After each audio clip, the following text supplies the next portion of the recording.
देखिए, इससे पहले जो पद पढ़ा था उस पद में किसी को कोई दिक्कत हो तो आप मेरे से बेझिझक कभी भी पूछ लीजिएगा। अब पूछोगे नहीं तो भाई फिर मैं बताऊंगा कैसे।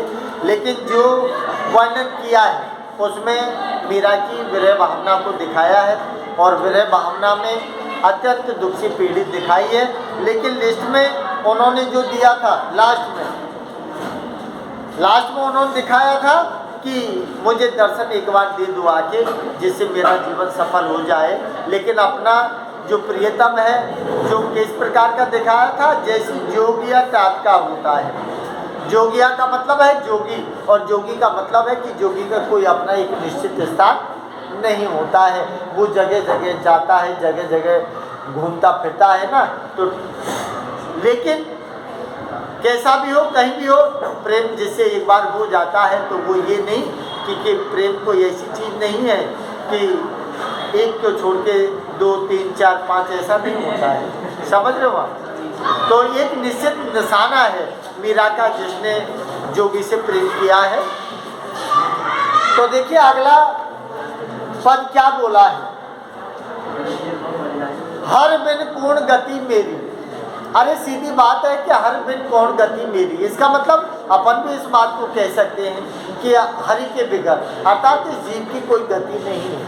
अरे सीधी बात है कि जीव परमात्मा का अंश है, तो जीव की गति कब होगी, जब हम हरि का गुणगान करके तब। बाकी ये जीव संसार में आके मोह माया में लिप्त हो जाएगा और मोह माया में फंसने के बाद ये हरि का गुणगान नहीं करेगा। लेकिन यहाँ हर दिया है कि हरि बिन पूर्ण गति, इसका मतलब हरि का मतलब है प्रभु श्री कृष्ण की ओर इशारा है। बिन माने बिना, पूर्ण माने क्या दिया है, पूर्ण गति। अरे मेरी कोई गति नहीं है प्रभु श्री कृष्ण के बिना, क्योंकि वो कौन है, मेरा पति प्रियतम है जिससे मैंने प्रेम किया है। अगर वो मुझे नहीं अपनाता है तो मेरा जीवन तो बेकार है। क्या दिया है, तुम मेरे प्रतिपाल कहिए। प्रतिपाल का मतलब है कि मेरे पालन करने वाले। भाई जो पत्नी है तो पत्नी का पति प्रतिपाल है, इसका मतलब कि उसका जीवन आधार है, तो जीवन आधार है तो उसकी पालना भी वही करता है। तो तुम मेरे प्रतिपाल कहिए का मतलब कि मेरा प्रतिपाल तुम ही हो, मेरे प्राणों के आधार तुम ही हो और तुम ही मेरे प्राणों की रक्षा करने वाले हो। मैं राबरी चेरी, मैं तो आपकी क्या हूँ। अगर तुम पत्नी नहीं मानते हो, भाई पत्नी हो सके माने तो माने, नहीं माने क्यों, उसका संकेत क्या दिया है। अरे उसका संकेत ये है कि जब 16,108 तेरे पास हैं तो 16,108 में मुख शामिल करे नहीं करे तो तेरी मर्जी है?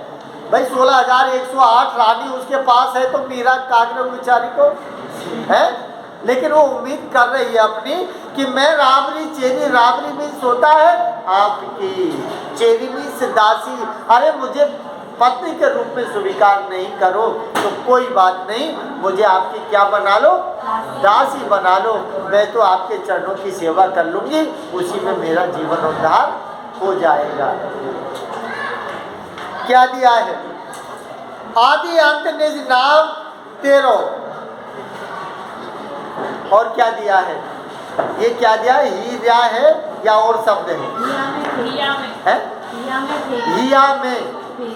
हिया में फेरी। जब समझ में, इसमें लिखा है हीरा का कोई नहीं बैठ रहा है, इसीलिए मैंने पूछा है। तो देखिए हिया दिया है तो हिया से बैठ जाएगा। तो क्या दिया है, आदि अंत निज नाम तेरो, इसका मतलब आदि का मतलब जानते हो, आदि का मतलब होता है शुरुआत।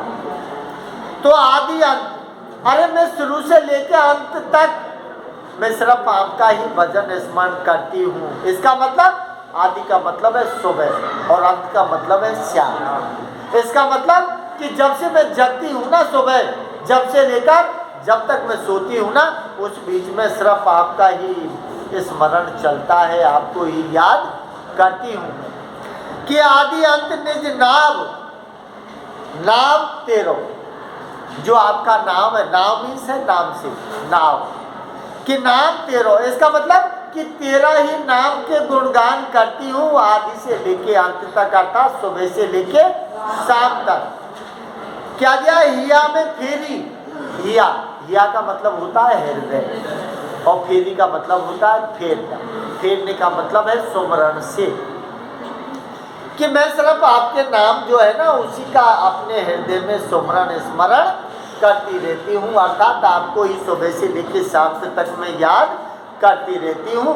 तो चलो कोई बात नहीं, लेकिन मुझे अपने चरणों की दासी बना लो, इतना स्थान तो मुझे दे दो। क्या दिया है आगे? बेरी बेरी पुकार कहूँ प्रभु आरती है तेरी। बेरी बेरी, बेरी बेरी का मतलब है बार बार, कि बेरी बेरी पुकार कहूँ कि मैं बार बार तुमसे निवेदन, अनुनय विनय निवेदन करती हूँ कि प्रभु आरती तेरी। आरती, फिर वही शब्द आ गया, और आरती का मतलब है उसको भजने से, उसके स्मरण से, उसको याद करने से। क्या दिया है? प्रभु आरती है तेरी, अर्थात हे प्रभु श्री कृष्ण मैं आपको ही मेरे हृदय में क्या करती हूँ? आरती। आरती का मतलब है आपको भजना, आपका स्मरण करना, आपको याद करती हूँ बार बार। क्या दिया है? जो संसार विकार सागर बीच में घेरी। अरे मैं मानती हूँ कि संसार रूपी सागर में अनेक तरह के विकार भरे हुए हैं। क्यों क्यों दिया है? अरे संसार में अनेक तरह के विकार कौन से हैं? अनेक तरह के विकार हैं जो आपको लोभ है, मोह है, माया है, स्वार्थ है, जिनमें आदमी फंस जाता है, और फंस जाने के बाद ये जीव उस परमात्मा को याद नहीं करता है। तो मैं भी तो संसार में फंसी हूँ, लेकिन फिर भी मैं आपको याद तो कर रही हूँ। तो इतना तो, जब मैं आपको याद कर रही हूँ तो इतना तो आपका भी फर्ज बनता है कि मुझे भी आप अपनी शरण में ले सकते हो। तो क्या दिया है? जो संसार विकार सागर। अरे ये जो संसार है ना, ये तो विकारों का सागर है। इसका मतलब कि भव रूपी संसार सागर है ना, इसमें तो अनेक तरह के विकार भरे पड़े हैं। क्या दिया? बीच में घेरी। अरे बीच में, बीच का मतलब मध्य में। अब मध्य में कहाँ है? वो संसार में। तो बीच में घेरी अर्थात जो संसार रूपी सागर है ना, इसमें अनेक तरह के विकार हैं। तो भव सागर में क्या होता है? सागर में जैसे अनेक तरह के क्या होते हैं? बड़े विषैले जीव होते हैं, कहीं मगरमच्छ है, कहीं सांप है, कहीं अनेक तरह के। तो जिस तरह से किसी चीज़ को घेर लेते हैं ना, तो ये संसार रूपी सागर में मुझे भी विकारों ने घेर लिया, अर्थात जो कहीं लोभ है, कहीं मोह है, कहीं माया है, कहीं स्वार्थ है, तो मुझे भी उसी तरह घेर लिया। लेकिन सबसे बचकर फिर भी मैं आपको याद कर रही हूँ। आगे क्या दिया है? नाव फाटी प्रभु पाल बांधो। नाव फाटी अर्थात मेरी जीवन रूपी नैया है ना, वो अब क्या हो गई है? क्या दिया? नाव फाटी। फाटी का मतलब है टूटने से, फटने से। अरे जैसे सागर में नाव होती है, नाव जब टूट फट जाती है तो फिर उसको डूबने से कोई नहीं बचा सकता। तो यहाँ क्या दिया? नाव फाटी प्रभु, कि हे प्रभु अर्थात श्री कृष्ण मेरी जीवन रूपी नाव है ना, अब वो फूटने वाली है, नाव मेरी फटने वाली है। पाल बांधो। पाल बांधो, पाल का मतलब है कि पाल बांधने का मतलब जानते हो? पाल बांधने का मतलब है कि मेरी टूटने वाली नाव जो है ना, उसको आप अब सुरक्षित कर लो, क्योंकि पाल बंधने से नाव सुरक्षित हो जाएगी। तो क्या दिया? पाल बांधो, कि हे प्रभु श्री कृष्ण तुम आकर मेरी जीवन रूपी नैया की जो पाल है ना, जो फट गई है। अरे आपने देखा होगा पाल में कि नाव जो होती है ना, उस नाव में आपने देखा होगा इस तरह से पाल होती है ना। तो बस वही पाल की ओर इशारा किया है, वही पाल, क्योंकि ये पाल अगर फट जाएगी तो नाव का बैलेंस डगमगा जाएगा। इसीलिए उसने इशारा किया है पाल बांधो, कि हे प्रभु मेरी जीवन रूपी नाव है ना, उस नाव की पाल फट चुकी है, अब वो पाल को आप ही आकर बांध सकते हो। क्या दिया है? बूढ़त ही मेरी। बूढ़त, बूढ़त का मतलब होता है डूबना। अगर तुम नहीं आए और पाल जो है जिसको नहीं बांधा तो मेरी जीवन रूपी नैया डूब जाएगी। क्या दिया है? बूढ़त ही बेरी। अरे इसमें डूबने में समय नहीं लगेगा, इसलिए समय रहते हुए मेरी जो पाल फटी है जीवन रूपी नैया की, उसको आकर आप बांध दो, जिससे मेरी जीवन रूपी नैया भव सागर में पार हो जाए।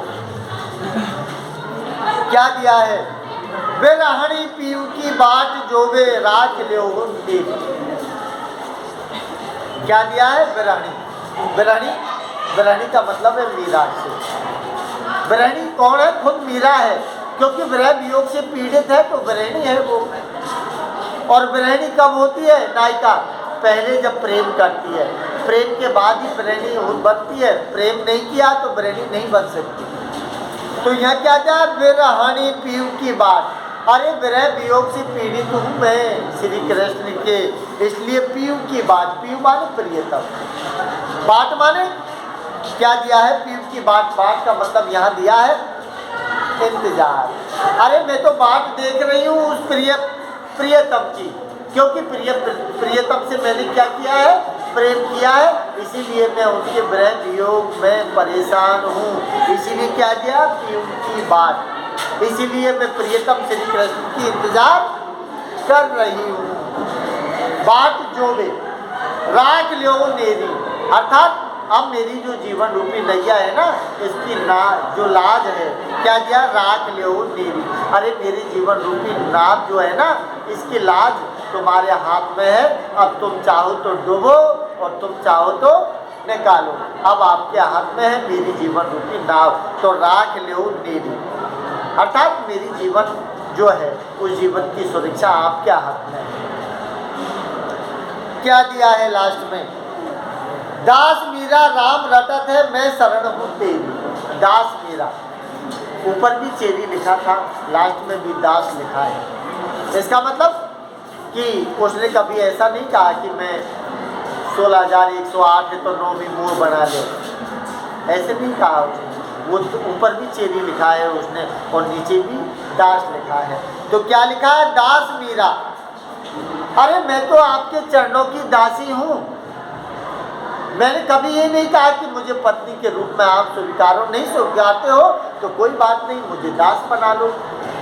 क्या दिया है? दास मीरा राम रटत है। अरे ये मीरा है ना जो दास है तुम्हारे। अब यहाँ वैसे कृष्ण रटत होना चाहिए था, राम नहीं होना चाहिए था इस जगह है। क्या दिया है? कि दास मीरा कृष्ण रटत है, ये होना।